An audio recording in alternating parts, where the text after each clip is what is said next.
Football fans, Brazil has officially announced their squad for the highly anticipated friendlies against South Korea and Japan, and the list has already sparked massive debate among supporters. Why? Because once again, Neymar is missing from the squad due to injury. Yes, you heard it right. The legendary forward, Brazil's all-time top scorer, won't be wearing the famous yellow shirt this month. But don't worry, there are plenty of surprises, comebacks, and fresh faces to keep your eyes on. So let's dive deep into Brazil's squad announcement, analyze who made it, who missed out, and why these two matches are far more important than they look on paper. When it comes to Brazilian football, one name always dominates the headlines. Neymar Jr. Unfortunately for fans, Neymar has suffered yet another injury setback while training with Santos, ruling him out of these friendlies. This is heartbreaking news, especially because Brazil is counting down the months to the next World Cup. Neymar, who has already written his name in history as Brazil's all-time leading goal scorer, was expected to play a big role in Carlo Ancelotti's squad-building process. Now, the coach must once again prepare without his most iconic player. Reports suggest Neymar could return by late November, but his absence in these warm-up matches will be felt both on and off the pitch. For many fans, Brazil simply doesn't look the same without him. Yet, as history has shown, the Seleção always finds new heroes to rise in difficult times. The good news is that Brazil welcomes back several key players. Vinícius Júnior and Rodrygo, Real Madrid's dazzling attacking duo, returned to the squad after missing the last call-up. Their inclusion is no surprise given their consistent brilliance in Spain's La Liga and the UEFA Champions League. Alongside them, goalkeeper Ederson and defender Militão also make their return, bringing both stability and world-class experience. For Vinicius, this call-up is particularly special. Despite being left out of the previous squad, his unstoppable performances this season left Ancelotti with no choice but to bring him back. Rodrygo, too, has been in scintillating form, often playing decisive roles for Real Madrid. These two young stars are expected to shoulder much of Brazil's attacking responsibility in Neymar's absence. While some players celebrated their return, others were left disappointed. Manchester United winger Antony has been dropped from the squad once again. Similarly, Philippe Coutinho, despite fans' hopes for a comeback, hasn't made the cut either. And Chelsea's talented young midfielder André Santos is out due to injury, missing another chance to prove himself at the international level. Perhaps the biggest surprise is that Carlo Ancelotti has given little preference to home-based players.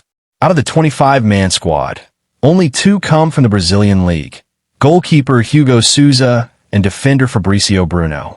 The rest are all Europe-based, showing clearly where Ancelotti believes the strongest talent pool lies.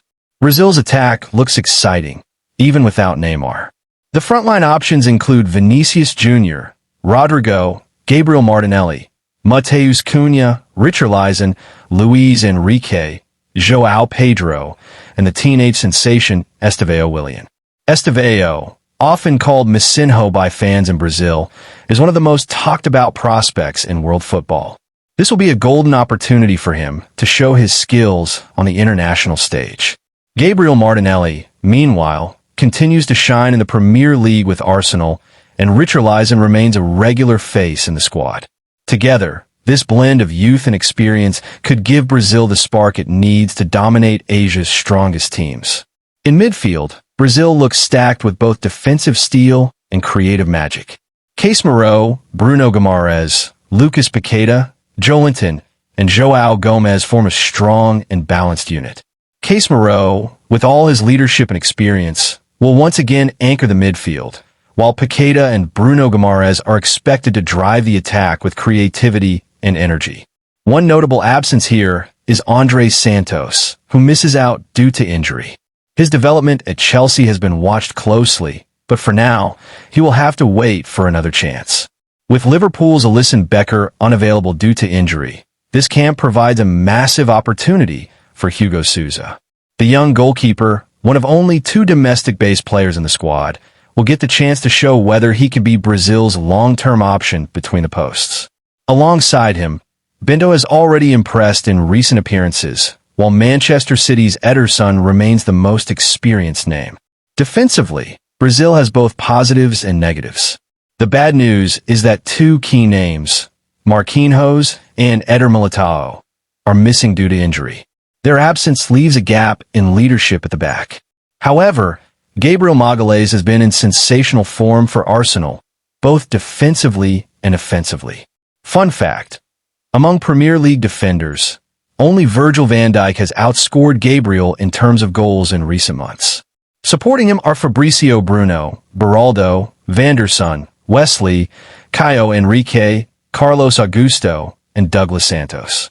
These names might not have the same star power as Marquinhos, but they represent a mix of potential and determination. Van der Sar, in particular, will be eager to reclaim his place after returning from injury. At first glance, matches against South Korea and Japan may look like ordinary friendlies. But make no mistake, these games are crucial for Brazil.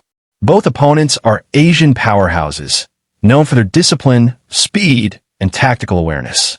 For Carlo Ancelotti, this is more than just testing lineups. It's about shaping his final World Cup squad. After these fixtures, Brazil will face much tougher challenges against France and other top European nations. That means this window is effectively Ancelotti's last big chance to experiment before things get serious. If he wants to settle on a stable starting 11, it has to happen now. So, here's the big picture. Neymar is out once again, but Vinicius, Rodrygo, Militão, and Ederson are back. Youngsters like Estevao, Willian, and Hugo Souza have a chance to shine, while veterans like Case Moreau and Gabriel Magalhães will be expected to lead from the front. With a squad packed with European-based stars, Ancelotti is clearly preparing Brazil for the highest level of competition. These two games in Seoul and Tokyo may be labeled friendlies, but for Brazil, they are far more than that. They are the final rehearsal before the Seleção steps onto the world stage. Football fans, stay tuned, because this is the beginning of Brazil's road to the World Cup.